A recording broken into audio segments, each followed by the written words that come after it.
If you want to be a strength coach, then this is the only video you need to watch.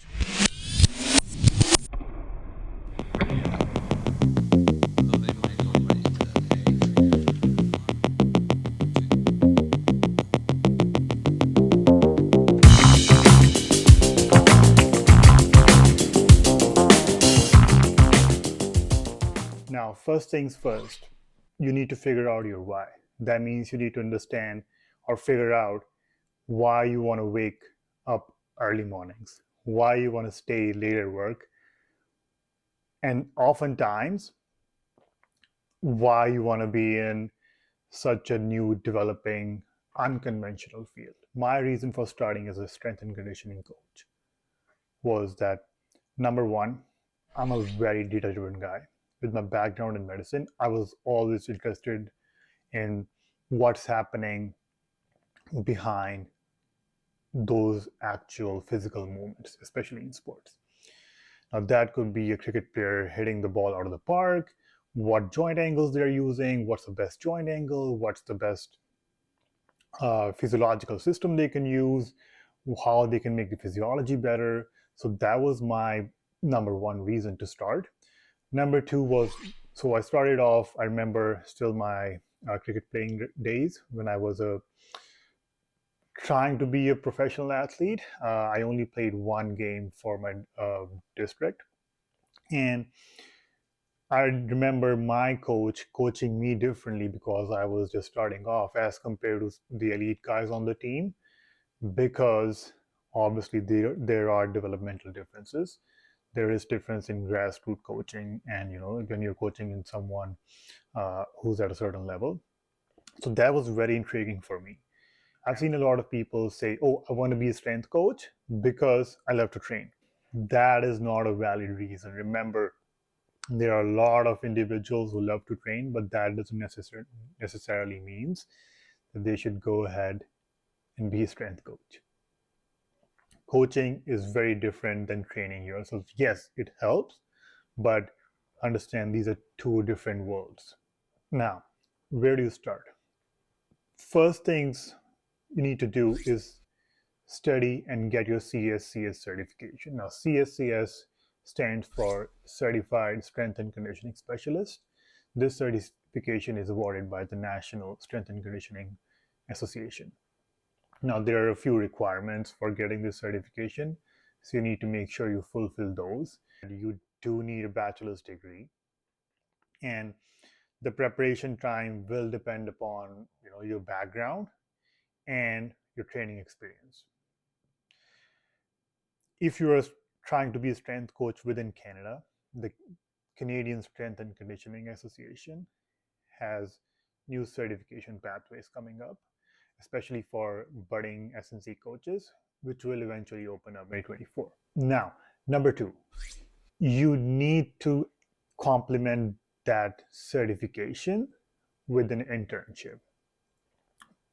Meaning, now, this is not mandatory.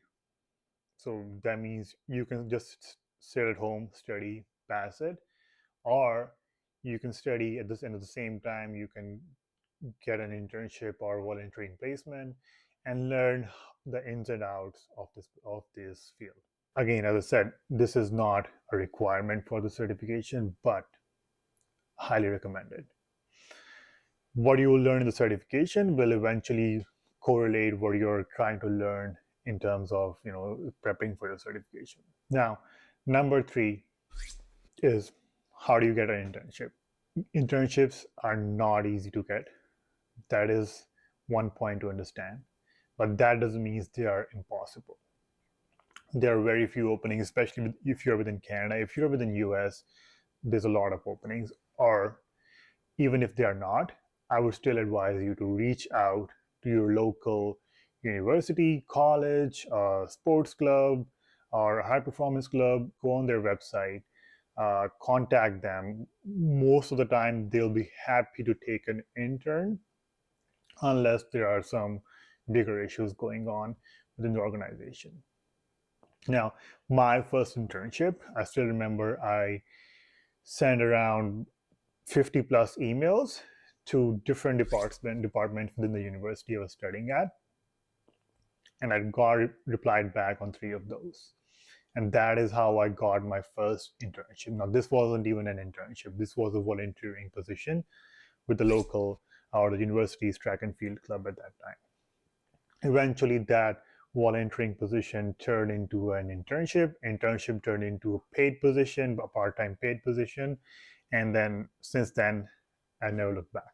In the future, I will be sharing what I learned in my different roles, different internships, so you guys have an idea that this is what to expect, this is what you should know, and this is what you will not learn. Now, if you're within Canada, a good place to figure out where to get internships would be the Canadian Strength and Conditioning Association's website. Or, as I said, reach out to your connections, to people you know, that this is what I'm trying to do, I want to learn more. Most of the times, individuals will be happy to take you on. Number 4 is put in the work. That means practicing what you preach. Now, when I was studying for my CSCS certification a few years back, I remember I was actually going through those Olympic lift techniques and trying to do them myself in the gym. I wasn't perfect, but that's the whole point of being a student. You're learning. So practice what you preach. If you see there's a fitness test that you're not aware of and you don't have an internship as of now, you're watching the video, go ahead and do it on yourself. I did the yo-yo test on myself for the first time. I did the 300 meters shuttle run on myself for the first time. Figured out what my score is, and then interpreted it, compared it to my population, and understood, okay, this is what it means. So the more you practice, the more you're going to learn. This is not something that, okay, not all about data. This is about taking the data and then applying it. Number 5 is coaching. Coaching happens throughout different careers. For example, if you're a teacher, an instructor, or teaching assistant, you are doing some form of coaching. When you're adjusting to these different population, different individuals from different population, providing them tips and tricks, how they can amend the learning strategies, how they can learn better. You're adjusting to these different learning styles as well. What I'm trying to get at is some experience is better than no experience.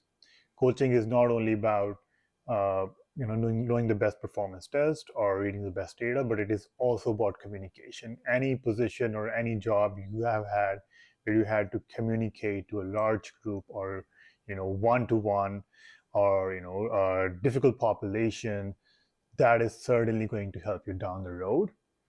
So please be aware of that. Now, you've got your certification, you have done your internship, you have had other experiences in life. The next step would be to find out a mentor. This is very less talked about in the field. I wasn't really able to excel in this field until I had a mentor. I remember having my first mentor, and at the end of the day, I was like, why do I even need to waste this person's time and my time at the same time? But as I moved on in the mentor-mentee relationship, they gave me so much clarity, so much of value, that I did not make the same mistakes as they did, number 1. Number 2, I learned what is important for the role.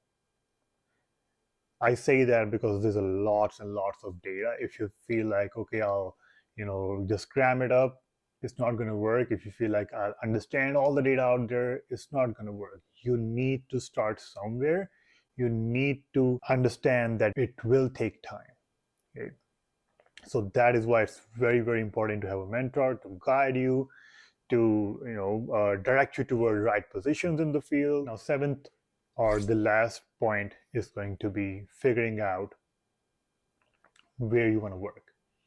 Now, to reiterate, you've got your certification, you've done your internship, you have your experience from different parts of life, you have a mentor, and at the same time, you practiced what you preached. That means you perform those, performance tests, exercises, physiological testing, or whatever your focus was, and now you're deciding where should I go to work. This might break your heart, but as I mentioned, this is a fairly new field. Job opportunities don't flow like water, they are rare. You need to stand out from the crowd. So, my goal in the first few years of this field was to gain experiences working with different sports, different organization, different settings. So, one place you can go ahead and start working as with is the clinical population, physios, chiros, uh, not necessarily medical clinics, but more about the allied healthcare practitioners, where you can assist them in getting these, clients or athletes or whatever the population they're dealing with back on the track. Other population you can work with is local sports club. Now, this could be fairly easy or fairly hard to get into, depending upon the popularity of the club, the culture of the club. There's a lots and lots of factors that go into it. To summarize, this is a new field. You will have to learn a lot. Doesn't matter which background you're coming from, you will have to keep learning. And I hope this video added some value, will guide you how to build up a career in the strength and conditioning world. This was very, very basic. And I do believe that internship and mentorships are one of the most important things you need to do, rather than just passing your CSCS certification and never using it. Thank you so much if you watched the video until this point. I will see you guys down the road. Take care, stay safe,